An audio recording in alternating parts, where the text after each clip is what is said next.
how have these 6 months been? Are you adjusted to the role, or how you feeling in this new seat? The nice thing for me anyway is being on the merchant team previously in a different segment. So as far as what we can do as an organization and a division to help the independent retailers, that didn't change.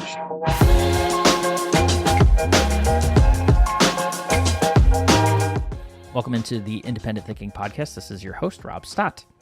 Had a fun conversation this week with Mr. Mike Derro, our SVP of Home Appliances here at Nationwide Marketing Group. And Mike, I think back to last primetime and where he was and where we ran into him. And he was a hard guy to keep track of because he was constantly changing hats out at that show back in March and going as he was transitioning from a role that was more member-facing to where he is now on the merchant team with our home appliance division. And learning a lot. We talk about drinking from a fire hose at prime time and how that show is, and he certainly was as he was moving from that member team role over to the merchant team. And now, a couple months into the position, a great opportunity, I think, to sit down with him, kind of see how he's come along, but also how the industry's come along and how our appliance dealers and the appliance industry are faring in a year that, thinking back to the start of the 2024, we knew was going to be rocky. So, how has it been? A great opportunity this week to sit down with him and look at the rearview mirror and see how the industry has fared over the past 7-ish months and look ahead to the rest of the year and where it's heading and what he expects and the opportunities that are out there for retailers to realize success in the back half of the year. So to be able to get Mike on and talk about the home appliance space and what he's seeing, what the vendors are seeing, and even what they're telling him as far as how they are leaning into this channel and what they're doing to support our home appliance retailers is always good to hear that, I think, from my seat, as a podcast host here, but also I can imagine as a member too, making sure that our vendors are out there supporting you and your business. So like I said, great opportunity to sit down with him, see where he's at, see where the industry's at, and just have a good time talking home appliance shop. So let's dive into it. This is Mike Derro, SVP of Home Appliances here on the Independent Thinking Podcast.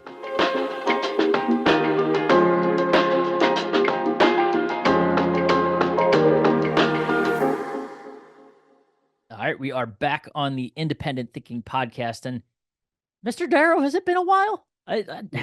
You've done a podcast, right? We've done podcasts together. We did a podcast when I first joined the company almost 4 years ago. So thanks for having me back 3.5 years later, Rob. It's been a while, so we got busy, man. I don't know what to tell you. I'm on my third role at Nationwide too, so changes happen quick around here. No, it's great. No, well, I appreciate you hopping back on. I must have been a great first impression you set. I guess so. Yeah. Thanks for helping out with that, Rob. Anytime. No, we appreciate you hopping back on and jumping into another episode with us, an interview, and a chance that you mentioned a new role. Yeah. Back in February, March, like around last prime time, is that when you started SVP of Home Appliances today? So is that when you start so you've got like the period in between prime time to prime time? Yeah, so essentially the last prime time we had back in March, I was almost handling dual roles, right? So the announcement came out that it was official. The official move didn't happen until April 1st. And so while at prime time, I was doing a little bit of my membership position, but also kind of working through the appliance division as well. So I was wearing two hats, and we had just hired my replacement on the membership side, Jorge Font. And so that was his first week on the job, was at that prime time. So he shadowed me while I shadowed a lot of my new team in the home appliance division and met with a lot of the vendors. And so it was a little bit of a busy show for me, but it was successful. I do remember you running a few different places at the same time, it felt like, but we love doing that to people, don't we? Like start at prime time, and it's a fire drill for you as a new employee, but also like a really cool one because you get to learn it all right there. I told Jorge when he joined the company, I'm like, you couldn't have asked for a better time to start, because you're right. You're going to see everything that Nationwide is and what we can do to help the independent retailer and our membership, and then you're going to be in front of the membership. So we only get to do it twice a year, and so it was a perfect start time for him, and also really helped me transition into this new role because I was in front of a lot of the membership, the council members, as well as all of our vendors, and so it was a good starting point for me as well. How have these 6 months been? Are you adjusted to the role, or how you feeling in this new seat? Yeah, so the nice thing for me anyway is being on the merchant team previously in a different segment. So as far as what we can do as an organization and a division to help the independent retailers, that didn't change. What did change was the widgets that are being sold on the floor, right? And so some of the learning curve on the product side is been there at the very beginning, but at the end of the day, it's also how do we drive traffic into our independent retailer stores that are looking for replacement appliances or new appliances, and what's that experience like? So all that didn't really change much, Yeah, but the product itself is a little bit different, and there are some nuances, difference from different categories into appliances that some of it driven differently in the macro environment that we're in. But other than that, it's been a really good transition. The business climate has been tough, but that's not so much anything that our independent retailers have done or yeah, even our vendor partners have done. It's just the world we live in currently right now. yeah. We'll dive into that a little bit deeper here in a moment, but I want to take it back again to the previous role, the membership facing role. Do you take Mhm. anything, because I career history too, obviously on the manufacturing side and helping, Yeah. our members from the merchant team side. That does that experience in that role as a member facing position, do you take anything from that into your role now? Does it make you approach it a little differently, or have you learned anything from that I do, experience? yeah. So it's a great question because I think you're absolutely right. I came from the manufacturing side when I joined Nationwide 4 years ago. I stepped right into a merchant role. I did have a lot of retail experience in a previous role for about 8 years where I managed an independent retail channel Mhm. within a manufacturer, right? But what the membership taught me, the position I was in there, Rob, was really always taking the eyes of the member first when we go to any type of a conversations, whether it's a marketing conversation, a product conversation, a programming conversation. That membership position really opened up my eyes. It's like, okay, what's going to be the best for our independent retail community in this conversation with this advertising agency or this vendor partner or this business service? That's what really kind of opened my eyes when I stepped back into the merchant team role. No, that's awesome. I gotta imagine it's cool. You get kind of, I mean, hit from different sides, right? With like the types of questions you're getting from the your immediate stakeholder that you're working with. So I have to imagine getting that exposure to the membership and kind of the things that matter to them too, right? Like what's important, what challenges they're facing. You can kind of carry that forward into this type of role, even similar to what you were doing previously, but you get a kind of fresh perspective on it. So that's pretty cool. Yep, for sure. So back to the market and today. You mentioned it's been, is it a heck of a year, right? 24 has been Yeah. something. So how are we sitting right now? What are things looking like? Yeah, so it's a great question, and I would tell you, I think our network is performing stronger than a lot of the independent retailers. And I tell this whenever I speak to a member, it's hey, if you can be a part of a collective with just the knowledge and experience and wisdom that so many others have in this game, just the networking. So as we're leading up to prime time, that's a huge side benefit just coming to prime time is Yeah, being able to talk with your colleagues and how they're overcoming some of the challenges. And so overall, I think we've done a really nice job in network. We're lucky enough to have a lot of POS data. We collect about $3.5 billion worth of POS data. And so that gives us directionally how the entire network is doing. And I would tell you, for the most part, between laundry, refrigeration, cooking, and dish, we're basically right at the industry. So when the industry year to date through AHAM, which is a unit yeah, perspective, through June was down 2.8%. We're right in line with that. And so and even better in certain cases on more of the luxury side. So we've seen some of our luxury higher end products outperform some of the industry. And mhm, that just kind of speaks to the macro, which again, generally speaking, most of the customers that are buying anything right now, but appliances yeah, specifically, are kind of in a duress state, Rob. So that means if the yep, refrigerator breaks, they're buying a refrigerator, right? And yeah, so where we focus and try to help a lot of our independent retailers try to sell packages, so that's driven some challenges into the marketplace for us to overcome. And so we yeah, we provided some different programs to the membership in order to really try to attract that direct consumer.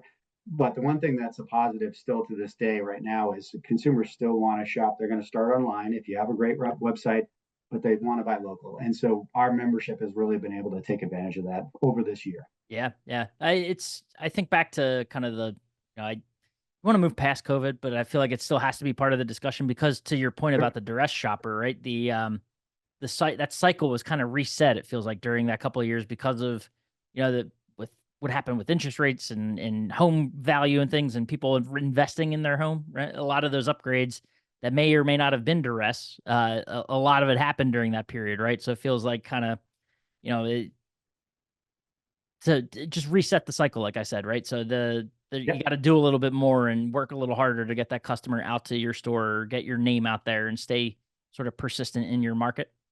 Yep. Yeah, Yeah, share of voice is huge right now. yeah, And to your exact point, I think the majority of our retailers who are succeeding and being successful in today's market continue to communicate and yeah, message and market to that consumer because they are still out there buying. yeah, And so what we're doing is really any program that we're currently doing right now is let's focus everything on trying to drive traffic. But if we can hold our own for the next few months, what we're going to probably see in the next probably quarter is that the Fed is going to finally start to drop rates, right? Because the right, inflationary pressures have started to lessen. And once the Fed drops rates and the mortgage 30-year fixed rates start to fall again, then you're going to start to see the real estate transactions start yeah, to pick up again. Probably won't happen too much until the end of this year, but going into next. And yeah. so those retailers that are prepared to take that share when it's there, they're going to be better Ready for it. positioned to succeed. Uh, Now, year to date, is it? You say we are tracking with the industry and looking good there. As far as kind of what expectations were, does it match sort of what we thought this year would be like? Is it, how are we tracking there? Yeah, so we are tracking basically where we thought we were going to be from a forecast perspective going Mm, into this year, Rob. It's a good question. So we knew this was going to be a challenging year. Not so much. We all know the macroeconomic factors as far as inflation and yep. pressure and consumer spending, but we're also in an election year. Yeah, And when an yeah, election year happens, it's always a little bit of a difficult second half because the majority of the advertising is going to be going to political campaigns, right? And then a lot of people just take a wait and see approach too before they start to go back out and buy goods and services. And so we're going to be up against that in the second half, but we've been preparing for that all year. yeah. Oh, well, I think that's encouraging to see, right? It's not. It's a sign that things aren't worse. At the very least, right? They're not worse than what we thought, and we're still, and knowing that you have that positive outlook past the second half of this year, right? Once we get past the election cycles and things like that, and it seems like the proverbial light is at the end of the tunnel as far as interest rates and what we've been hearing from the Fed. So, you know, it- this channel has always been like that, right? The wait, not wait and see approach, but just resilient in nature, and um, conditions don't really they fight through it. Independents Yep. have always been a channel that they don't let those factors really impact their business too greatly, or at least their outlook on business. So they're a resilient bunch, and um, need to see that sort of message and kind of what you're seeing as well. The Yeah. positive, And I would it's tell you there. that's what makes me most excited Yeah, in most days that I work for Nationwide is that that's our sole purpose here, right? Is to help the independent retailer in whatever way that may come out as far as an end right. result, right? But we know that the closer we are to the membership, the better they perform. And when they perform well, so do we. And so we're in them with it every single day, battling through the macroeconomic factors. And then we'll all be successful when we come out to the other side when times are good again. So in conversations with vendors, obviously they're ongoing. Yep. I know that obviously they happen regularly. What are you hearing from that side of the business as well? Like, what's the vendor? What are they doing on behalf of? Where's the independent retailer stand in their mind, and in what ways are they working with you guys and nationwide to make sure that our members are successful?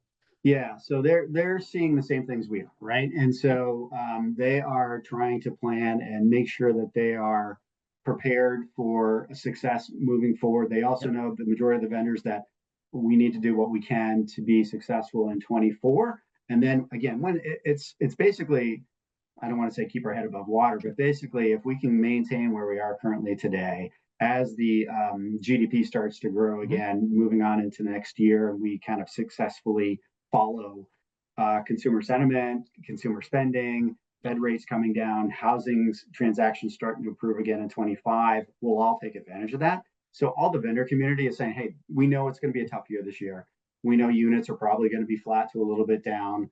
We know that next year, when things start to get better, we'll be able to take advantage of that. So let's make sure that we, one, provide traffic driving programs for our independent channel and community. And I think a lot of the members that are going to come to Nationwide Primetime will see that in what they're doing as far as messaging, communication, rebates, consumer rebates, buy more, save more opportunities, huge cashback opportunities. So they're going to be able to backfill their inventory and be margin healthy with the inventory they have on hand. So when they go after Labor Day, when they go after Black Friday and December year-end marketing promotions, they'll be really well positioned from an inventory perspective. And that's really been a ton of the work by the vendor community, allowing those products and those pricing programs to be capitalized on by our independent retail channels. You mentioned, not that it sneaks up on us, but those the opportunities abound in the back half, right? With all those the holidays that are forthcoming and everything like that. So I know that there's plenty of opportunity to continue to see success as we approach the end of 24, which crazy to think, end of 24. I feel like we just started 2024, didn't we? It's wild. Well, what's the message? You mentioned a lot of great things that vendors are doing on behalf of this channel too to ensure some success. But in this kind of period, what is that message to retailers, or what would you tell? I feel like we've sort of talked about a bunch of different things that they can do and a mindset they need to have. But what's your message to an independent retailer right now in this current condition, and what should they be focused on or thinking about as it relates to their business to set themselves up for that success at the end of the year and moving forward?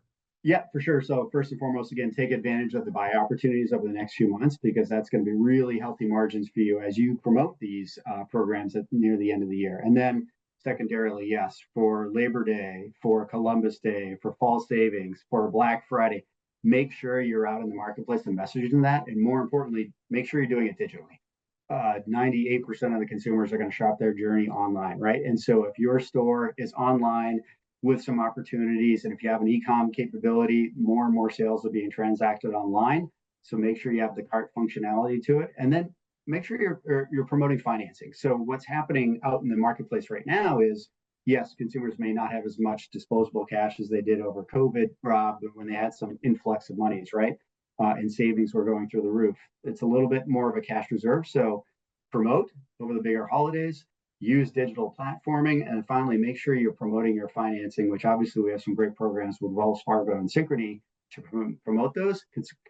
Consumers are using that more and more today than they have been in the last 12 to 18 months. Yeah, no, great points for sure. And great advice and tips for our retailers listening to set themselves up. One last question for you as you dive deeper into this chat. What excites you? What are you excited to learn more about now that you get to wear just one hat at this show? Yeah, I hope, right? Just one hat at this prime time coming up. What excites you? Just one hat so far. We'll see if that changes. So what are you excited to learn more about as you dive deeper into this segment and get more familiar with it? Yeah, so this is going to be my first opportunity to really start to dive in with some of the executive teams of the vendor communities that are going to be speaking to our network, right? And so on Sunday, at 3:00 during prime time, we're going to have an appliance vendor state of the business. I'm really excited to kind of hear not only what they're going to be doing at the show for our members, but also what they think they're going to see in the back half of this year, and probably even more importantly, how they see 25 shaping out, right? And so it would be great to hear from our top vendor partners and the executive teams of how they see the business and what they can do to help support our independent retailers, but also what they recommend our independent retailers to do to prepare for success in 2025. So I'm really looking forward to that.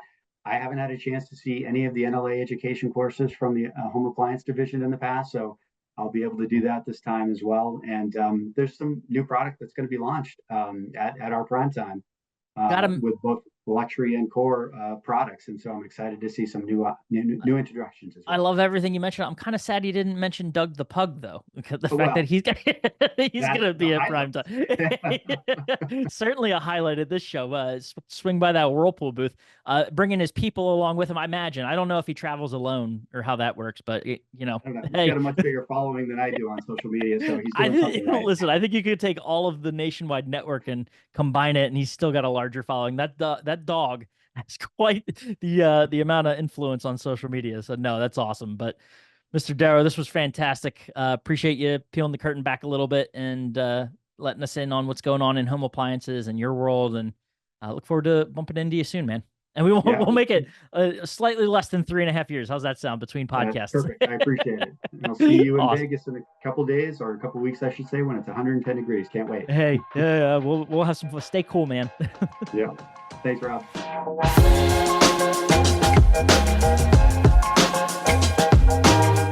Awesome. And thanks again to Mike for taking the time and sharing, what he's learned over the past couple of months as he gets acclimated to this role and gets his feet wet in the home appliance space, and also what, the industry's showing him and the market's showing him as far as where things are heading. So great to, like I said, get the rear view mirror look as to where we've come from, but also, how we can learn from that and apply it to what's ahead of us. So appreciate him. And as always, appreciate you listening to the Independent Thinking Podcast, and we'll catch you next time.